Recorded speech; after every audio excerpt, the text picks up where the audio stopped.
সূর্য যেন গনগনে আগুন হয়ে নেমে এসেছে আকাশ থেকে। বৈশাখের তীব্র গরমে ঠিক এমনই অনুভূতি সাধারণ জনজীবনে। ঝড় বৃষ্টির দেখা নেই, সূর্যের আলো যেন ঠিক আগুনের উত্তাপ। তাপপ্রবাহের কবলে দেশের 23টি জেলা, এর মধ্যে রাজশাহী জেলার উপর দিয়ে বয়ে যাচ্ছে তীব্র তাপপ্রবাহ।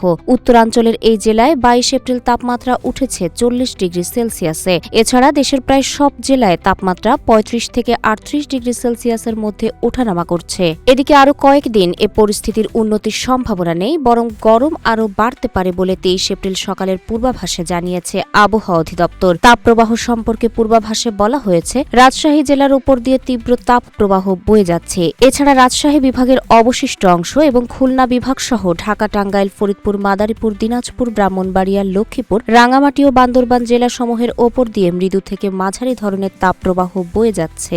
এই তাপপ্রবাহ অব্যাহত থাকতে পারে, তবে কিছুটা স্বস্তির খবরও রয়েছে। আবহাওয়া পূর্বাভাসে বলা হয়েছে, 23 এপ্রিল ময়মনসিংহ ও সিলেট বিভাগের কোথাও কোথাও অস্থায়ীভাবে দমকা হাওয়া ও বিদ্যুৎ চমকানো সহ বৃষ্টি অথবা বজ্রসহ বৃষ্টি হতে পারে। সেই সঙ্গে কোথাও কোথাও বিক্ষিপ্তভাবে শিলাবৃষ্টি হতে পারে। এছাড়া দেশের অন্যান্য অঞ্চলে অস্থায়ীভাবে আংশিক মেঘলা আকাশ সহ আবহাওয়া প্রধানত শুষ্ক থাকতে পারে। 25 এপ্রিল বৃষ্টির সম্ভাবনা রয়েছে বলে জানিয়েছে আবহাওয়া অধিদপ্তর। এদিন রংপুর, রাজশাহী, ঢাকা, ময়মনসিংহ ও সিলেট বিভাগের 2-1 জায়গায় অস্থায়ীভাবে দমকা হাওয়া ও বিদ্যুৎ চমকানো সহ বৃষ্টি অথবা বজ্রসহ বৃষ্টি হতে পারে। এর ফলে দিনের তাপমাত্রা সামান্য কমতে পারে এবং রাতের তাপমাত্রা প্রায় অপরিবর্তিত থাকতে পারে।